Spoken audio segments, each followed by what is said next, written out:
Hello students, আজকে আমরা 4 নম্বর ক্লাসের দিকে এগোতে চলেছি। আমরা এর আগের দিনকে আলোচনা করেছিলাম আদি মধ্য বাংলার প্রথম নিদর্শন শ্রীকৃষ্ণ কীর্তন সম্পর্কে। আজকে আমরা পড়ব তার পরবর্তী আর একটা দৃষ্টান্ত, আদি মধ্যের অন্যতম একটি দৃষ্টান্ত, শ্রীরাম কৃত্তিবাসী রামায়ণ বা শ্রীরাম পাঁচালী। এ প্রসঙ্গে একটু আমরা বলি যে কৃত্তিবাসী রামায়ণ, এটা আমরা তো জানি। এই কৃত্তিবাসী রামায়ণের কবি হচ্ছেন কবি কৃত্তিবাস ওঝা। এই কৃত্তিবাস ওঝার আবির্ভাব হচ্ছে 1399 খ্রিস্টাব্দ। আর তার যে কাব্য, সে কাব্যের রচনাকাল পঞ্চদশ শতাব্দীর দ্বিতীয়ার্ধ। এবার সেটি প্রথম লিখিত বা মুদ্রিত আকারে প্রকাশ হয়েছিল 1802 থেকে 3 খ্রিস্টাব্দের মধ্যে শ্রীরামপুর মিশন প্রেসের থেকে। এবার কথা হচ্ছে, আমরা এর আগের যে দৃষ্টান্ত পেয়েছিলাম শ্রীকৃষ্ণ কীর্তন কাব্য, যার রচনাকাল ছিল পঞ্চদশ শতাব্দীর গোড়ায় এবং যার প্রকাশ ছিল, প্রথম প্রকাশ ছিল 1916। একটা জিনিস বুঝতে পারছো, এই তুলনামূলক প্রসঙ্গটা আমি কেন আনছি, যেহেতু শ্রীকৃষ্ণ কীর্তন কাব্য যেটি প্রথম আমাদের শিক্ষিত ভদ্র সভ্য মানুষের কাছে প্রথম যখন তার আগমনটা ঘটলো, সে সালটা হচ্ছে 1916। তার কিন্তু প্রায় 100 বছর আগেই, অর্থাৎ এই 1802 থেকে 3 খ্রিস্টাব্দের মধ্যেই কিন্তু রামায়ণ পাঁচালী কৃত্তিবাস ওঝার নামে যেটা প্রচলিত, সেটা কিন্তু প্রকাশিত হয়ে গেছে। এর ফলে একটা জিনিস খুব স্পষ্ট যে যদিও শ্রীকৃষ্ণ কীর্তন কাব্য রামায়ণের আগে রচনা, কিন্তু সাধারণ মানুষের কাছে এটি কিন্তু এসেছে কৃত্তিবাসী রামায়ণের অনেক পরে। স্বভাবতই জনপ্রিয়তার দিক থেকে কবি কৃত্তিবাসের যে রামায়ণ, সেটি কিন্তু অনেক বেশি এগিয়ে ছিল। এবার আমরা আলোচনা আসব এই কবি কৃত্তিবাসের আবির্ভাব কাল সম্পর্কে। কবি কৃত্তিবাসের যে রচনা, তাতে যে মুদ্রিত তার যে বংশ পরিচয় বা আত্মপরিচয় অংশ আছে, সেখানে কবি বলেছেন, আদিত্যবার শ্রীপঞ্চমী তিথি পূর্ণ মাঘ মাস, তথি মধ্যে জন্ম লইলাম কৃত্তিবাস। অর্থাৎ একটা জিনিস স্পষ্ট যে মাঘ মাসের শেষে শ্রীপঞ্চমী তিথিতে কবি কৃত্তিবাসের আবির্ভাব হয়েছিল আদিত্যবার অর্থাৎ রবিবার। কিন্তু একটা জিনিস, তার এই কাব্যে বা আত্মপরিচয় অংশে কোথাও তার আবির্ভাবের কাল কিন্তু নেই। তবে ভাষাতাত্ত্বিকেরা মোটামুটি যেটা অনুমান করেছেন বা গবেষণা করে তারা বলতে চেয়েছেন যে 1399 খ্রিস্টাব্দে কিন্তু কৃত্তিবাসের আবির্ভাব হয়েছিল, জন্ম হয়েছিল। এবং তিনি তার এই গ্রন্থটি রচনা করেছিলেন কখন? এই পঞ্চদশ শতাব্দীর দ্বিতীয়ার্ধ। অর্থাৎ আমরা যদি সালের দিক থেকে লিখি, তাহলে ব্যাপারটা হতে পারে 1450 নাগাদ, তাহলে দ্বিতীয়ার্ধ। আর আমরা কি বলেছিলাম, শ্রীকৃষ্ণ কীর্তনের রচনাকাল পঞ্চদশ শতাব্দীর গোড়ায়, অর্থাৎ সেটা 1400 খ্রিস্টাব্দ নাগাদ। আমরা কিন্তু এই দুটোকে সাল দ্বারা উল্লেখ করছি তোমাদের বোঝানোর সুবিধার্থে, কিন্তু তোমাদের রচনা কাল বললে এই দুটো কথা পঞ্চদশ শতাব্দীর দ্বিতীয়ার্ধ এবং এক্ষেত্রে পঞ্চদশ শতাব্দীর গোড়ায়, এইটা কিন্তু উল্লেখ করতে হবে। সালটা তোমাদের বোঝানোর জন্য আমি মোটামুটি একটা আনুমানিক হিসেবে উল্লেখ করে দিলাম। কবি কৃত্তিবাসের পূর্বপুরুষ ছিলেন নরসিংহদেব। নরসিংহদেব মূলত ছিলেন পূর্ববঙ্গের বাসিন্দা, কিন্তু যে কোনো কারণেই তিনি সপরিবারে পূর্ববঙ্গ ছেড়ে আমাদের এই পশ্চিমবঙ্গের নদিয়া জেলার শান্তিপুর থানার ফুলিয়াপাড়া অঞ্চলে চলে আসেন। সেখানেই কৃত্তিবাসের জন্ম। কৃত্তিবাসের বাবা ছিলেন বনমালী এবং মা ছিলেন মালিনী। কৃত্তিবাসরা ছিলেন 6 ভাই এবং 1 বোন। 12 বছর বয়সে কৃত্তিবাস উচ্চশিক্ষা লাভের জন্য উত্তর অভিমুখে তিনি রওনা হন এবং পরবর্তীতে তিনি সেখানে গুরুগৃহে থাকার পর যে রাজার রাজসভায় তিনি পৌঁছেছিলেন, ঐতিহাসিকরা মনে করেন যে সেটি ছিল সম্ভবত গৌরেশ্বর গণেশ। সেখানে তার পাণ্ডিত্য এবং তার কাব্য নৈপুণ্যে মুগ্ধ হয়ে তাকে রাজা অনেক কিছু দিতে চেয়েছিলেন সম্পত্তি, কিন্তু তিনি তা গ্রহণ করেননি। তিনি আবার চলে আসেন এবং সেখানে এসেই তিনি কি করেন, তার রামায়ণ অনুবাদ কাজে আত্মনিয়োগ করেন। এটা হচ্ছে মোটামুটি কবি কৃত্তিবাসের জীবনীর কথা আমরা বলতে পারি। এবার কৃত্তিবাসের যে রামায়ণ, সেই রামায়ণের মূল বিষয়টা কি?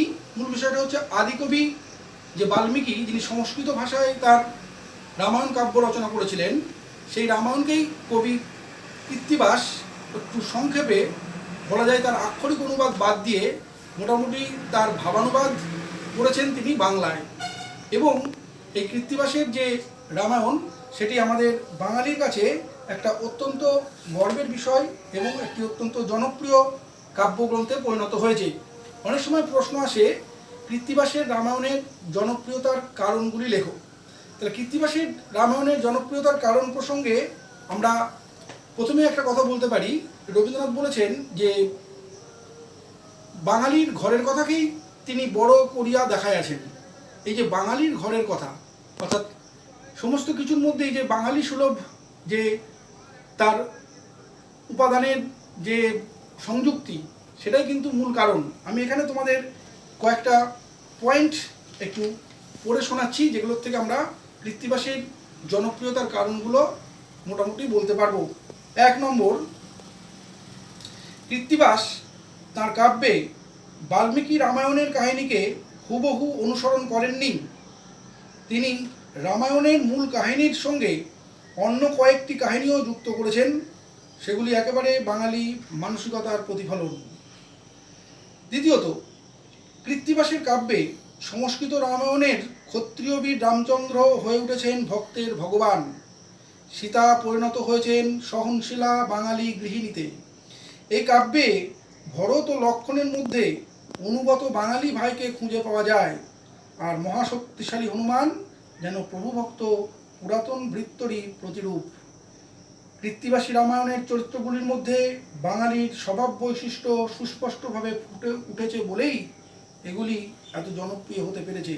তৃতীয়ত, নারকেল, সুপারি, কাক, কাদা খোঁচা পাখি, সারস প্রভৃতি পল্লী বাংলায় প্রকৃতিগত উপাদান যেমন কৃত্তিবাসের রামায়ণে আছে, তেমনই আছে বাঙালির সমাজ জীবনের নানা অন্তরঙ্গ ছবি।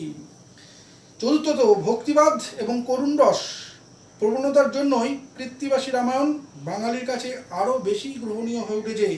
সর্বশেষ, কৃত্তিবাস সাধারণ মানুষের আস্বাদনের উপযোগী করে পাঁচালীর ঢঙে রামায়ণ কথা পরিবেশন করেছিলেন। তাই বাঙালির জনসাধারণ কৃত্তিবাসী রামায়ণকে অবলম্বন করে যেমন কাহিনীর রসাস্বাদন করতে পেরেছে, তেমনই পেয়েছে পুণ্য অর্জনের একটি সহজ সুযোগ। এইগুলোকে আমরা মোটামুটি কৃত্তিবাসের রামায়ণের জনপ্রিয়তার কারণ হিসেবে উল্লেখ করতে পারি।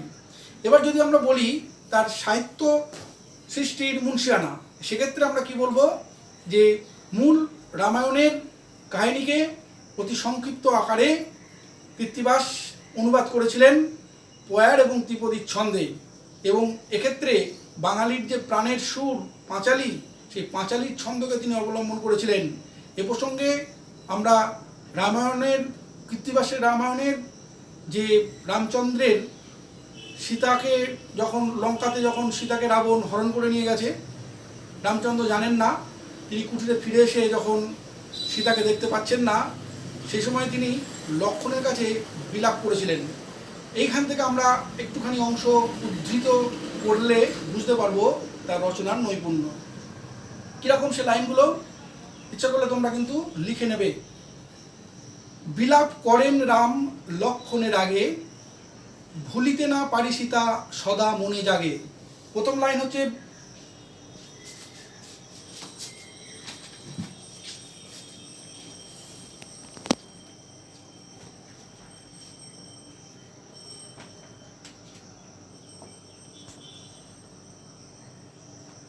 বিলাপ করেন রাম লক্ষণের আগে,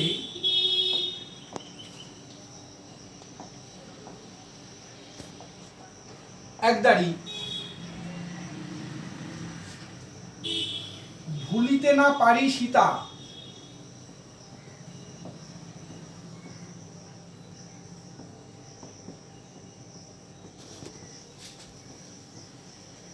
সদা মনে জাগে, দুদারি। এভাবে পরের লাইনগুলো আমি বলছি, আর কয়েকটা লাইন তোমরা এভাবে লিখবে, একদারি দুদারি। তাহলে কি হলো? বিলাপ করেন রাম লক্ষণের আগে, ভুলিতে না পারি সীতা সদা মনে জাগে। পরের লাইন, কি করিব কোথা যাব অনুজ লক্ষণ, কোথা গেলে সীতা পাবো করো নিরূপণ। তারপরের লাইন, মন বুঝিবারে বুঝি আমার জানকী, লুকায়ে আছেন লক্ষণ দেখো দেখি। এইভাবে লিখতে লিখতে চলতে চলতে তোমরা আর 4 লাইন লেখার পরে এরকম কতগুলো ডট দিয়ে দিলে। আমি এবার লাস্টের 2 লাইন বলছি। সীতা ধ্যান সীতা জ্ঞান সীতা চিন্তামণি, সীতা বিনা আমি যেন মণিহারা ফণি। সুতরাং এইভাবে আমরা মোটামুটি আদিকবি বাংলা রামায়ণের কৃত্তিবাসের কাব্যগ্রন্থ শ্রীরাম পাঁচালী বা কৃত্তিবাসী রামায়ণের কথা বললাম, তার আবির্ভাবকালের সম্পর্কে বললাম, তার জীবনীর কথা সংক্ষেপে বললাম, তার যে কাব্য, সেই কাব্যের যে অনুবাদমূলক কাব্য, সেই কাব্যের কথা বললাম, তার রচনা রীতির কথা বললাম। আমরা পরের ক্লাসে আমরা বলে দিচ্ছি যে সাহিত্য চর্চার শিক্ষার সার্কাস কবিতাটা কিন্তু আলোচনা করব। আজকে এই পর্যন্তই। তোমরা সবাই ভালো থেকো।